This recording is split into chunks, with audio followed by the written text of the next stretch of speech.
and get them ready for this evening. So I'm excited about that. So I'll start with a couple from the book, and I will put my phone here to tell me when to stop. All right. Doing donuts in an 87 Mustang 5.0 after my homie Chris gets broken up with. I want to argue for the stars, but I find them missing through this window splattered with mud. Tonight, I sit shoddy and do not ask Chris if he's okay. This is the kind of loyalty I know, how the Mustang makes eights across a soccer field. I run my hand over Penny's Pepsi to the center console. That photo of his ex still blocks the speedometer, and the next few years of his life have already begun to carve a cave. I pluck pennies into my palm. It doesn't take long for this story to burn through the field. The safety belt shocks my collar. Chris turns and aims for a gate without easing off the gas. I yell, "Fuck it," to whatever I can't hear him say. And isn't that why I'm here? To watch chain links swell in his headlights. I disappear the pennies with my fist. Thank you.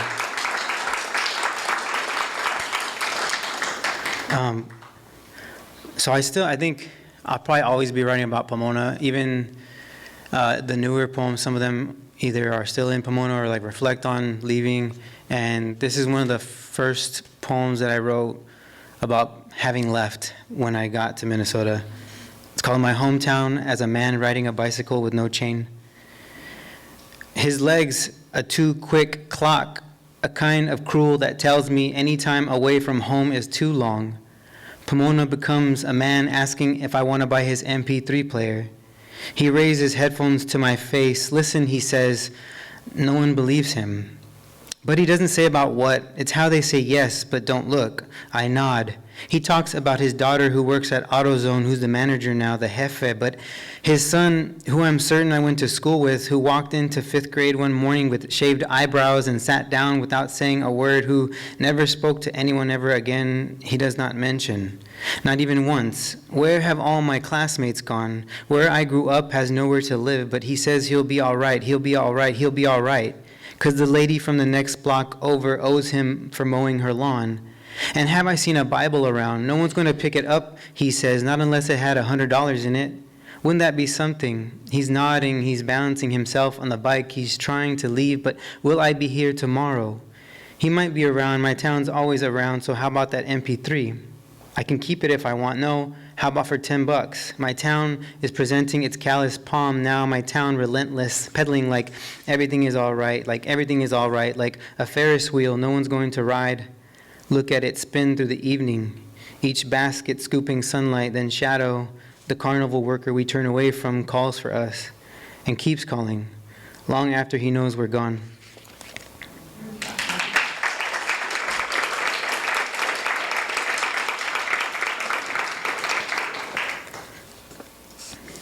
Another thing that I started with the new poems that started happening was, how can I explain this? I started writing Ars Poeticas, like a lot of Ars Poeticas, which if you don't know is writing poems about poetry, or in the poem itself is like aware that it's a poem, and that's like in the works in the poem. And my thinking now is that like I've turned to writing Ars Poeticas because I sort of gave everything up and moved to Minnesota to pursue writing, and now in that way like my life has totally changed, right? And so the speaker in my poems is kind of like, okay, now that my whole life is poetry, like does it have the capacity to hold everything for me? Like you have to do this now. Poetry, you have to hold everything for me now. I've left this place. Can you do that? And so I think there's a lot of that struggle, either in the poems or in my mind while I write the poems. So this is called Family Tree Project. I should say this is for all my professors in the past. Family Tree Project. Even before poetry, there was poetry. Growing up, we had this graffiti artist in town who wrote poet. I saw him paint the name on fire brick. Poet flared across black tarps chattering in the wind. Poet in chrome spat out over stop signs. I know I'm not supposed to say this, but I already love this poem. It doesn't contain the moon, no stars either. It's just invention stacked in a long box like grandfather clock or casket. My education tells me there should be a third option. A poem needs a pattern before it pulls away. I know I shouldn't admit any of these things. All of my professors have been watching from the booth behind me for the last 10 years, and when I get too close to my own pumping heart, they shake their heads at all that sentimentality. And it sounds like wolves twisting between trees. Still, I love them for teaching me how a great poem can collapse a chest. Yes, I mean my heart. How could I not? They taught me everything, like never end with waking from a dream. And I believe in bowing to the lineage, but there's nothing I won't do to the sky if the poem says so. After Poet got caught tagging, he wanted to lay low for a while, so I told him I'd purchase his name for the 20 I had in my pocket. We stood outside his house one afternoon. His mother kept yelling for him to get back inside. "It's yours," he said. I brought the money out. "No," he said, "it's been yours." I never woke up after that.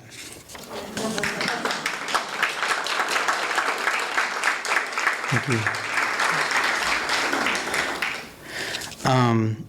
Continuing with like Ars Poeticas, I teach at a university, and I often have students do the lesson and then do a lesson to present to class, and then a lot of the times they give a writing prompt at the end. And this poem came about from a student's writing prompt, which I thought was really fun that happened, that I got to write along and something came of it. It's called Writing Prompt. Imagine you're an astronaut stuck in outer space and it's just you, only you. What would you write about? What do you see outside your spaceship windshield? What do you miss? Who is your brother now, all those miles down? Where's West? What would you have brought had you known you would be out here, maybe forever, all by yourself? What about regret? What if there are whole days where you don't think of your hands? How closely related is loneliness to remembrance when you let yourself think about it? Do the stars feel heavier now? Is there truly anything you would do over, knowing everything you know now? If regret was a type of animal, any animal, what song would it sing in you? Outside are all these tiny windows you can't look through. Do you miss having a sky to throw wishes against? What did it look like last? Describe the blue. What phrases do you miss people saying? By people, I mean write about something small, but in great detail about everyone you love. What blurs then builds a forest inside you? Is that too specific? Pretend it's summer again and that you're the fire for it. Would it even be worth writing about? Would you, by now, meaning in outer space and very much alone, want to replay the moments of your life you wished had gone differently? Or have you gotten over it already? What stage are we in? Is being stuck in space like dying and not getting to ghost visit your own funeral? Which is the first moment you'd go back to in order to change it? By it, I mean where the regret sprang from. Would you feel bad about the rippling? Is worry just a wider room? There is always a box in which regret will fit. After you tape it shut, describe the sound, describe the blue.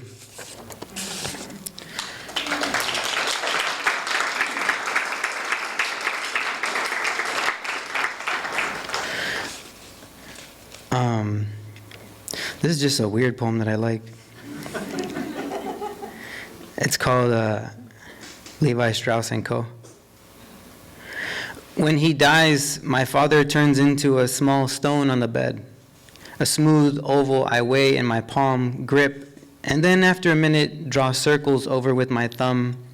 Next to the window he glints against the light, the speckled gray of him, except where a small streak of dark blue runs through the center. Hushed river, my father, he fits perfectly in the small front pocket of my jeans where cowboys used to keep watches. I am no cowboy, but I tip my hat as I leave the room. Outside, the air takes on the scent of a just mown lawn, its deep pulp. I pat my pocket, and it feels good that he is there. I carry my father around with me like this for days, checking for him at the hip. There is no need for us to speak.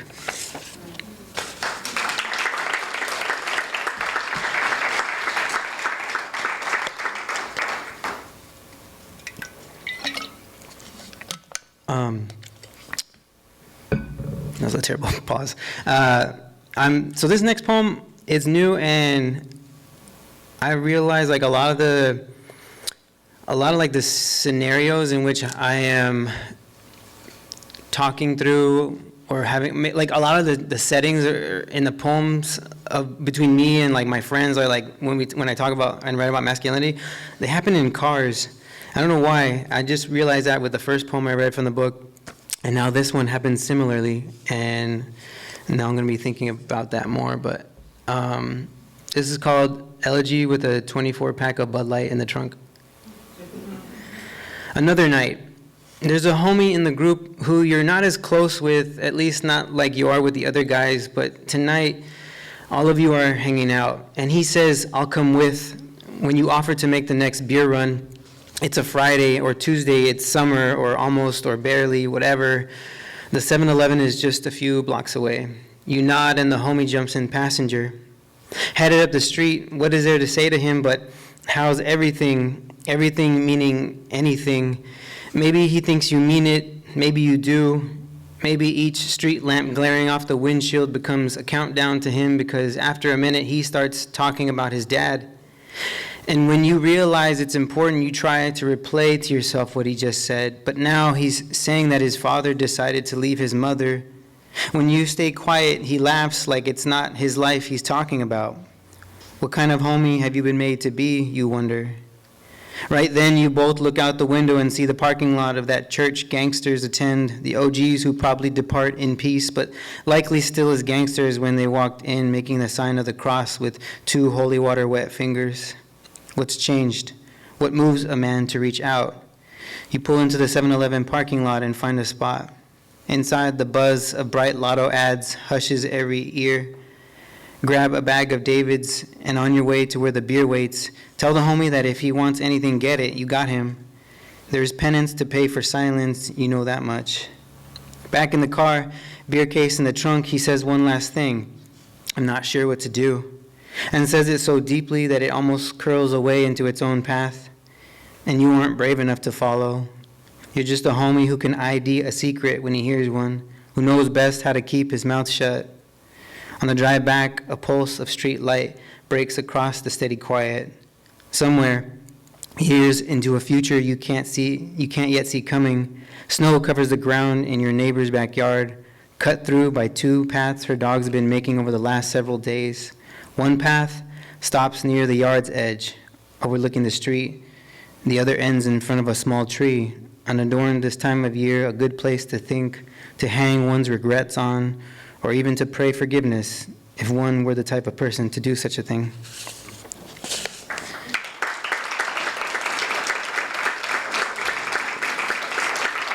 Thank you. I have 2 poems, one short one and one 2-page one. It's not that long. You don't know. You know. Here we go.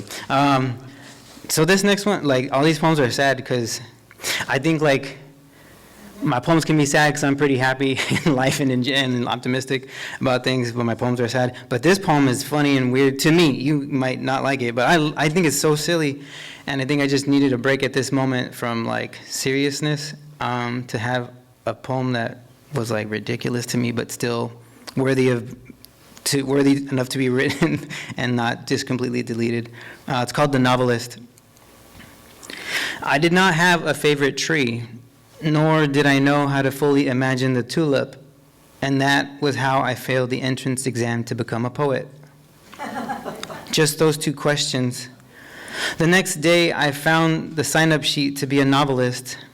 The class took place next to the auto body building where, in a couple weeks, when walking home, I'd be treated to the harmonious thundering of freshly fitted tailpipes.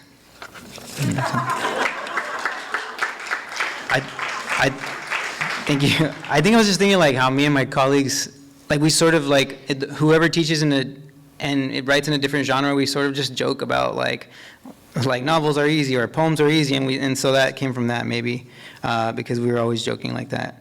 Yeah. Okay, let me get one more drink of water. And thank you all again for coming through and for hanging out. It's been great to renew work and share this space with y'all.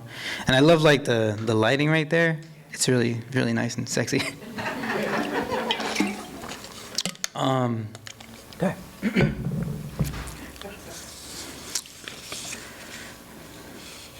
This is called Driving Along County Road 18 outside Rochester, Minnesota, midwinter.